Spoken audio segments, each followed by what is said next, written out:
आम आदमी पार्टी के संयोजक और दिल्ली के मुख्यमंत्री अरविंद केजरीवाल पंजाब के अमृतसर पहुंचे। यहां अरविंद केजरीवाल ने आशा और आंगनबाड़ी कार्यकर्ताओं को संबोधित किया। उन्होंने कहा कि आंगनबाड़ी कार्यकर्ताओं की समस्याओं को लेकर बीजेपी, कांग्रेस और श्रोमणी अकाली दल ने कोई भी बात नहीं की। अगर साल 2022 में पंजाब में आम आदमी पार्टी की सरकार बनती है तो वो हर मुद्दे पर बात भी करेंगे और उनका हक भी देंगे।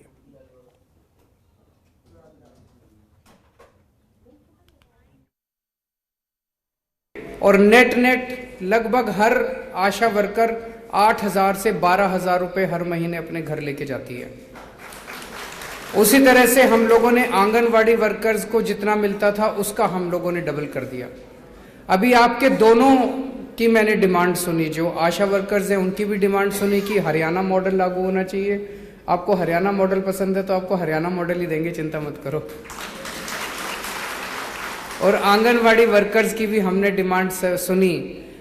मैं आज आपको भरोसा देके जा रहा हूँ, गारंटी देके जा रहा हूँ कि जो आपकी डिमांड्स हैं वो सारी डिमांड्स हम पूरी करेंगे सरकार बनने के बाद। हमारी सरकार बनने के बाद पानी की बौछारें नहीं मिलेंगी, प्यार की और पैसे की बौछारें मिलेंगी, आप चिंता मत करें।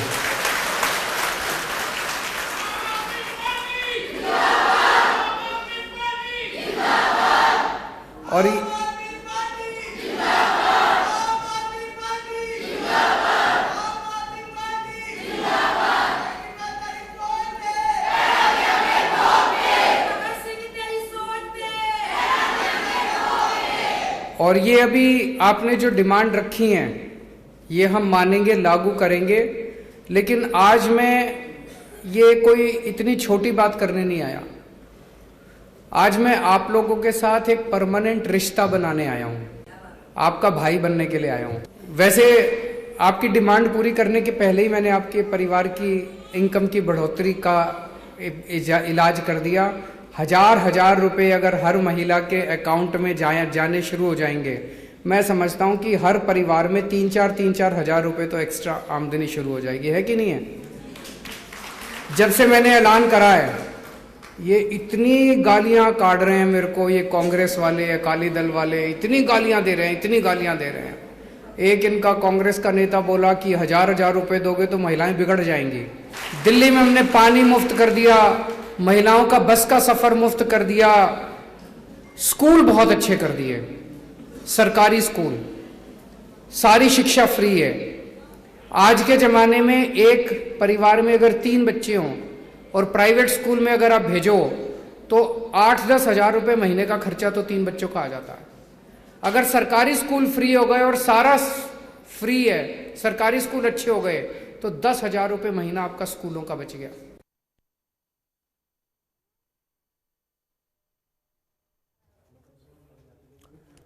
और हरियाणा के मुख्यमंत्री मनोहर लाल ने घोषणा की है कि आने वाले साल 2022 को सुशासन अंत्योदय उत्थान वर्ष के रूप में मनाया जाएगा। मुख्यमंत्री ने घोषणा महामना पंडित मदन मोहन मालवीय और पूर्व प्रधानमंत्री अटल बिहारी वाजपेयी की जयंती के मौके पर मनाए जा रहे सुशासन दिवस पर आयोजित राज्य स्तरीय समारोह को संबोधित करते हुए की है।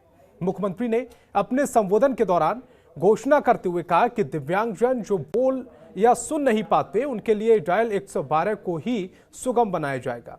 उन्होंने आर्म लाइसेंस के आवेदन के लिए रोहतक और पंचकुला से एक पायलट प्रोजेक्ट शुरू करने की घोषणा की है। इसके तहत आर्म लाइसेंस की फाइल फिजिकल तौर पर नहीं बल्कि ऑनलाइन जमा होगी। मुख्यमंत्री ने कहा कि आर्म लाइसेंस की पुलिस वेरिफिकेशन को आरटीएस के दायरे में लाया जाएगा। मुख्यमंत्री ने घोषणा करते हुए कहा कि जनवरी से परिवार पहचान पत्र के माध्यम से राशन मिलेगा और पीडीएस के लिए अब राशन कार्ड ले जाने की आवश्यकता नहीं होगी। इसके साथ ही परिवार के सदस्य बढ़ने या घटने के हिसाब से भी परिवार पहचान पत्र में होगा। मुख्यमंत्री ने भारत रत्न पूर्व प्रधानमंत्री अटल बिहारी वाजपेयी को याद करते हुए गुरुग्राम में एक स्मृति पार्क बनाने की भी घोषणा की है। 19 में सुशासन संकल्प वर्ष बनाया, 20 में हमने सुशासन परिणाम वर्ष बनाया, इस बार सुशासन अंत्योदय उत्थान वर्ष, हम इस वर्ष को इस रूप में मनाएंगे। 2 योजनाएं नई हैं जिसकी मैं घोषणा कर रहा हूं। एक तो ये जो पर्सन विद डिसेबिलिटीज, खास करके हियरिंग एंड स्पीच, बोलने में कठिनाई है, सुनने में कठिनाई है, वो 112 को डायल करके बात नहीं कर सकते, समस्या है। तो विचार किया कि इनके लिए क्या करें, उनको भी एक प्लेटफॉर्म देने की बात आज विचार हमने की है, जिसकी मैं घोषणा कर रहा हूं कि उनको एक सूचना दी जाएगी कि 112 पर या तो एक सिंपल 1-2 शब्दों का SMS कर दें, ताकि SMS आते ही इधर से एक जो वीडियो कॉल है ये उनको की जाएगी। दूसरा आज एक योजना और हमने विचार की है, एक समस्या है बड़ी, आम लाइसेंस लेने के लिए होड़ लगी रहती है लोगों में। तो हम तय कर रहे हैं 2 जिलों से पायलट प्रोजेक्ट शुरू कर रहे हैं, रोहतक और पंचकुला। इन 2 जिलों में आम लाइसेंस की फिजिकल एप्लीकेशन नहीं देंगे, कोई एंटरटेन नहीं करेगा, ऑनलाइन एप्लीकेशन होगी और ऑनलाइन ही उसके आगे के जो काम है, उसकी प्रोसेस है, वो सारी बनाई जाएगी। उसमें एक ही प्रोसेस जो पुलिस की वेरिफिकेशन है उसको भी RTS के अंतर्गत लाएंगे कि इतने दिन में वेरिफिकेशन हो ही जानी चाहिए। हाँ, पुलिस ने रिजेक्ट करना है या उसको एक्सेप्ट करना है, ये उस वेरिफिकेशन के ऊपर निर्भर करता है।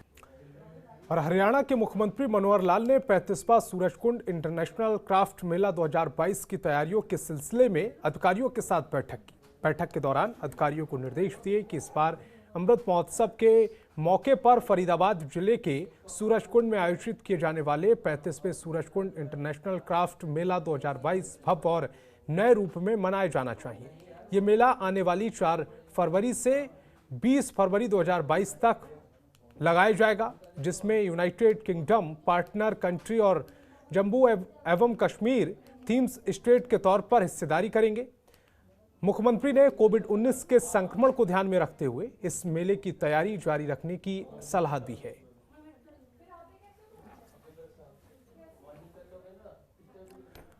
और यमुनानगर पहुंचे हरियाणा के खेल मंत्री संदीप सिंह ने पूर्व प्रधानमंत्री अटल बिहारी वाजपेयी की जयंती पर आयोजित सुशासन दिवस समारोह की अध्यक्षता की। इस मौके पर उन्होंने इलाके के 20 लोगों को अपने जमीन के मालिकाना हक के दस्तावेज सौंपे। अपने संबोधन में खेल मंत्री ने कहा कि पूर्व प्रधानमंत्री अटल बिहारी वाजपेयी का सपना था कि गांव तक सुविधाएं पहुंचें और उसी दिशा में प्रधानमंत्री ग्राम सड़क योजना की शुरुआत हुई और आज सभी गांव तक सड़कों की व्यवस्था है। उन्होंने कहा कि पहले जहां पहुंच न पाने की वजह से युवाओं को इंटरव्यू में नौकरी पर नहीं रखा जाता था, तो वहीं अब वर्तमान सरकार ने काबिलियत के आधार पर नौकरियां देनी शुरू कर दी हैं। हरियाणा के मुख्यमंत्री का हरियाणा एक हरियाणवी एक का नारा सबका साथ सबका विकास पर पूरी तरह से अमल किया जा रहा है। सुशासन दिवस के ऊपर पंडित मदन मोहन मालवीय जी और हमारे पूर्व में रहे प्रधानमंत्री अटल बिहारी वाजपेयी जी के जन्मदिन पर हम इसको मनाते हैं और पूरे देश भर में इसको सुशासन दिवस के रूप में मनाया जाता है। आज क्रिसमस भी है, तो मैं अपने जितने भी क्रिश्चियन भाई बहन उनको भी क्रिसमस की बधाई देता हूँ। और साथ ही में ये दिवस के ऊपर 2014 से हरियाणा सरकार जो है लगातार सुशासन दिवस के रूप में जब मना रही है, तो उसमें पारदर्शिता के साथ काम करने से लेकर आपने भी आज सुना होगा माननीय मुख्यमंत्री जी ने कई घोषणाएं की हैं, कई शुरुआत की है, कई चीज़ें शुरुआत करने वाले हैं। तो काफ़ी ऐसी चीज़ें हैं जो हर घर, जो आखिरी घर जिसको हम कह सकते हैं गाँव का या कस्बे का आखिरी घर तक हर वो योजना पहुँचे। और देश में तेजी से फैल रहे ओमिक्रॉन के खतरे के बीच कई राज्यों के बाद अब हरियाणा में भी पाबंदियों का दौर शुरू हो गया है। हरियाणा में भी रात 11 बजे से लेकर सुबह 5 बजे तक नाइट कर्फ्यू शुरू होने जा रहा है। तो वहीं किसी भी तरह के कार्यक्रम में 200 से अधिक लोगों के इकट्ठा होने पर भी पाबंदी लगा दी गई है। सरकार की ओर से लिए जा रहे फैसलों की जानकारी आज खुद प्रदेश के गृह एवं स्वास्थ्य मंत्री अनिल विज ने दी। अनिल विज ने बताया कि ओमिक्रॉन की बढ़ती रफ्तार को देखते हुए प्रदेश में ये पाबंदी लगाई जा रही है। देखिए, बड़ी तेजी से ओमिक्रॉन सारे देशों में फैलता जा रहा है, हमारे देश में भी केस बढ़ रहे हैं, तो इसको बचाव के लिए समय रहते कदम उठाना बहुत आवश्यक है। इसलिए एक तो हमने कहा है कि 1 जनवरी के बाद जिसके दोनों टीके नहीं लगे हुए होंगे उसको किसी भी सार्वजनिक स्थान पर जाने की इजाजत नहीं होगी। तो इस बुलेटिन में फिलहाल इतना ही। आप देखते रहिए जनतंत्र टीवी। खबरों के निष्पक्ष विश्लेषण के लिए सब्सक्राइब करें Jantantra TV and press the bell icon Never miss any update.